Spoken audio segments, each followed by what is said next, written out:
Bueno amigos, 6:34 minutos de la mañana. Mi primer invitado de hoy, Gilberto Jiménez Prieto, internacionalista, presidente nacional del Movimiento Electoral del Pueblo, MEP, diputado de la Asamblea Nacional, miembro de la Comisión Permanente de Política Exterior. Esta mañana yo leía cómo el presidente Maduro le dice al canciller colombiano: nosotros siempre hemos sido respetuosos de los temas internos, los temas particularmente políticos internos de Colombia.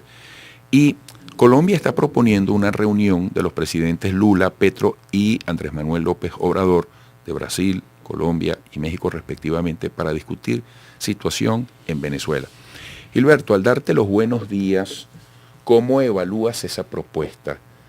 ¿Tú estás de acuerdo en ese intento por retomar la situación política del país, particularmente partiendo del 28 de julio, de lo que aconteció en las elecciones?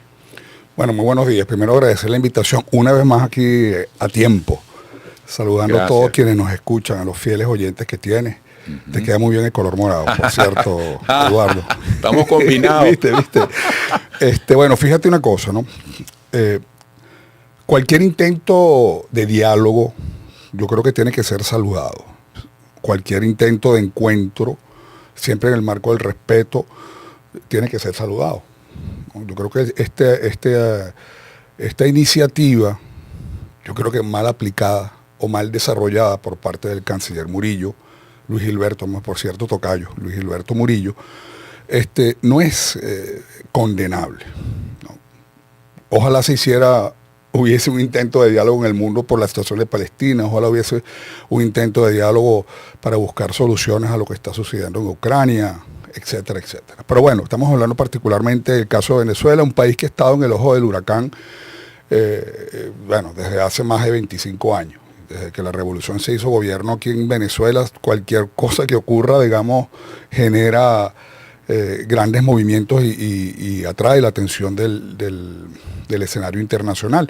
Una elección, 31 elecciones en Venezuela, que es lo más normal que ocurra en un país democrático, una elección. Sin embargo, aquí alborota, digamos, el escenario internacional. Ahora, en lo concreto, una elección es algo muy propio de un país. Se convoca al pueblo, a los connacionales, para que manifiesten su voluntad en las urnas a través del voto, y las leyes generalmente establecen cuáles son los procedimientos. Existe en Venezuela una constitución que dice que el ente rector de los procesos electorales es el Consejo Nacional Electoral, y existe una ley de procesos electorales que de manera detallada establece todo el procedimiento, desde cómo se instala una mesa de votación hasta, bueno, se va delineando cada proceso de las elecciones, ¿no?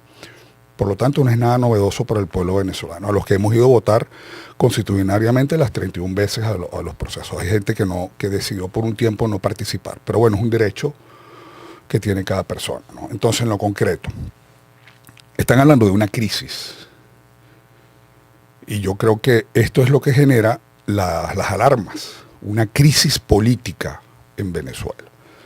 Yo creo que aquí hay dos realidades. Una realidad real, que es la que tú y yo vivimos cotidianamente, cuando sales de tu casa, cuando nos movilizamos en nuestros lugares de trabajo, conocemos nuestra vida normal, y otra realidad virtual, que es la que se refleja a través de las redes sociales.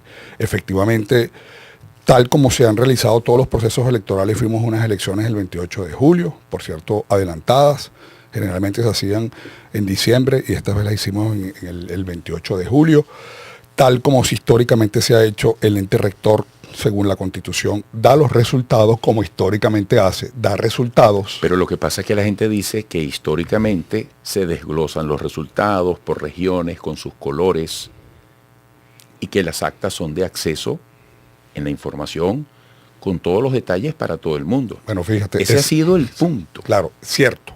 Eso es muy cierto, porque primero yo soy presidente de un partido político, yo mismo me nutro de la información, no solamente que me entregan los testigos que tenemos nosotros en las mesas, sino además de, digamos, la información que da el ente rector, como efectivamente hizo acá.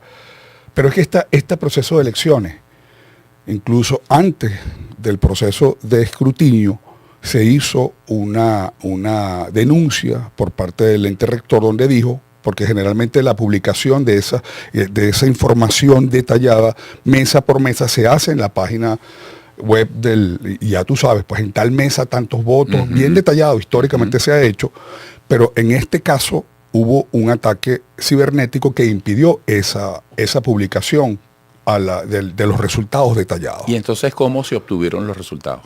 Porque se transmite. Si no se tuvo esa información. Claro, no. Una cosa es ¿O por qué no se transmite lo que manejó el Consejo Nacional Electoral para dar el dictamen? Fíjate y hacer la proclamación. Uno tiene que conocer cómo funciona el proceso electoral venezolano. El proceso electoral venezolano no es un proceso manual, es un proceso digital. El voto está digitalizado.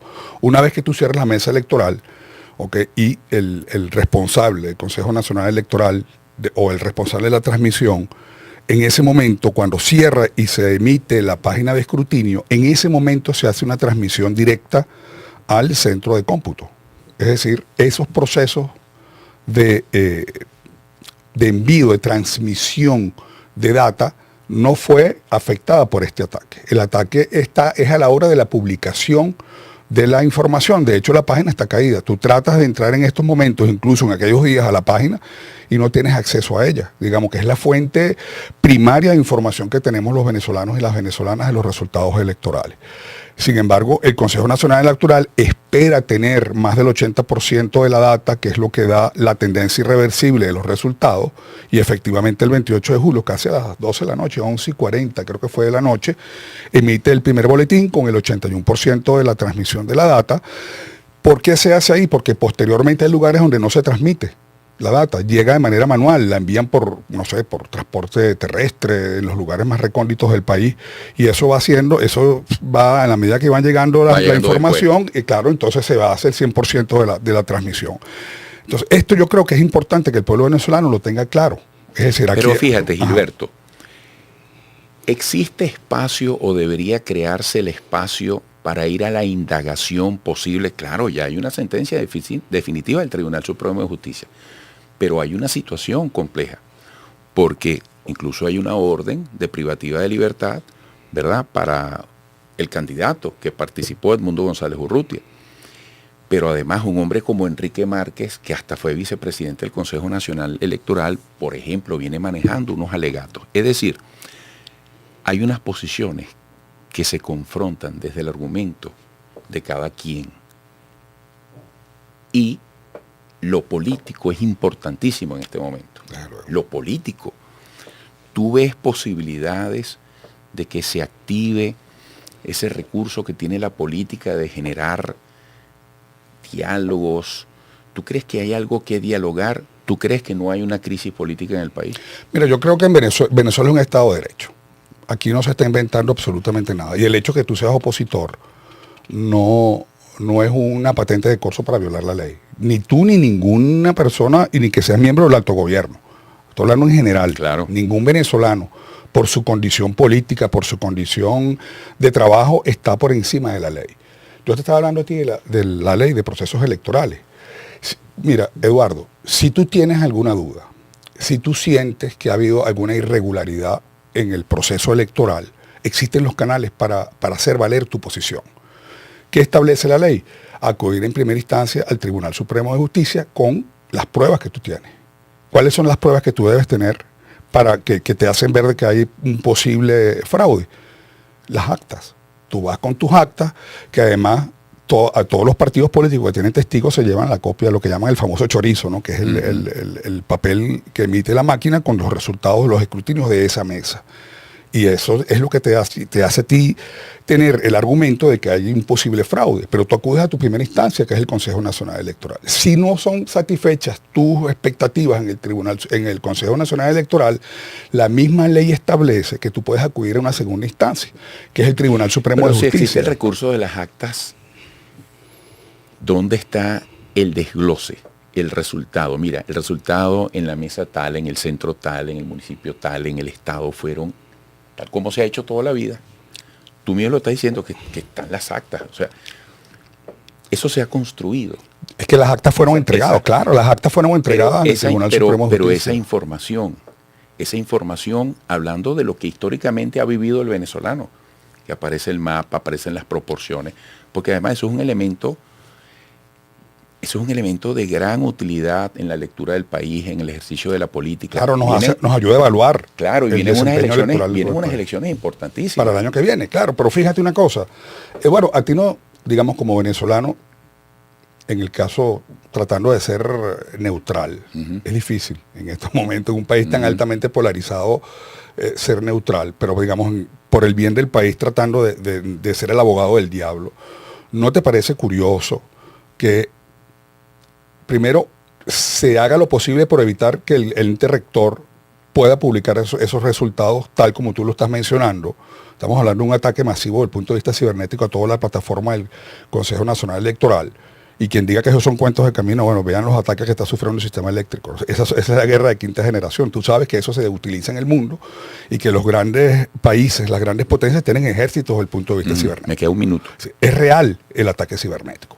Entonces, qué curioso, ¿no? Que se desconoce el ente rector, asumes el papel del ente rector, publicas por tu cuenta unas actas, te declaras ganador con 9.000 actas cuando eso no era ni siquiera el 30% de las actas, generando una matriz de opinión que no es real. Generas todas estas circunstancias, se comprueba que las actas que ellos publicaron no son consistentes. Entonces, caramba, aquí es donde entra la ley. El Tribunal Supremo de Justicia, como en muchos países, asume entonces la rectoría del caso y tú tienes que llevar esas actas que prueban el fraude al Tribunal Supremo de Justicia. ¿Por qué no las presentan? Nosotros lo hicimos. Nosotros presentamos las actas, las que tenía mi partido, con los datos de todos los testigos. Yo fui convocado, yo tuve que ir.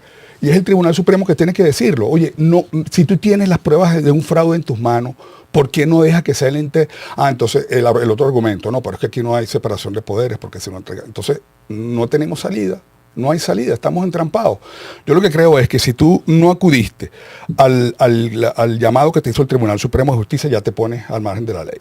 Luego, tampoco acudes a las 3 convocatorias que te hace la Fiscalía General de la República porque se inicia un proceso de investigación, ¿no? Hay delitos, cuando tú asumes, cuando tú usurpas la función de una instancia del Estado, cuando tú haces todo lo que se ha hecho. Hubo violencia en el país, 48 horas de violencia, 25 muertos. Tú fuiste testigo. Se violentaron espacios públicos, se quemaron unidades de transporte. Fue terrible lo que ocurrió en Venezuela durante 40 años. Alguien tiene que asumir la responsabilidad. Si tú tienes la razón, quien tiene la razón no patea la mesa. Gilberto, se me agotó el tiempo hace rato. Oye, pero entonces, en perspectiva, ¿qué piensas tú de esta propuesta de Colombia, Brasil y México? Es que yo creo que el problema tiene que ser resuelto entre los venezolanos. No es necesario para ti. Yo creo que es como que tú me dijeras, bueno, que la Organización de las Naciones Unidas se han hecho peticiones que hasta el Consejo de Seguridad se meta en los asuntos internos de un país. Yo creo que los venezolanos, como siempre, hemos resuelto los problemas entre nosotros. Yo creo que hay que meterle la rueda a la carreta. Hay que recuperar el hilo de la legalidad en el país en términos de que, bueno, si usted tenía que haber acudido a los llamados que se hicieron, usted no es un perseguido político, usted violó la ley. Yo creo que hay que ponerle nombre a las cosas y en aras de que las cosas vayan solventándose, yo creo que debemos esperar en muy corto plazo. La página del Consejo Nacional Electoral sigue bajo ataque. Nosotros seguimos esperando tener los resultados en detalle. Tú puedes tener el mapa general, pero necesitamos también el detalle, ¿no? Para la evaluación que tú estás diciendo que el pueblo venezolano, esa información se tiene porque es un fraude, como se pretende vender a la opinión pública nacional e internacional, en los términos, es insostenible, es una mentira enorme que es insostenible. Yo creo que la verdad no puede taparse con un dedo y más temprano que tarde la verdad va a salir a relucir en el escenario de la paz. Gilberto, por la paz. Agradecido. Oye, qué rap. Esta es la verdadera dictadura, vale, el tiempo. Un tema tan importante. Así es. Gilberto Jiménez Prieto, internacionalista, presidente nacional del Movimiento Electoral del Pueblo, diputado de la Asamblea Nacional, miembro de la Comisión Permanente de Política Exterior. Amigos, regresaremos.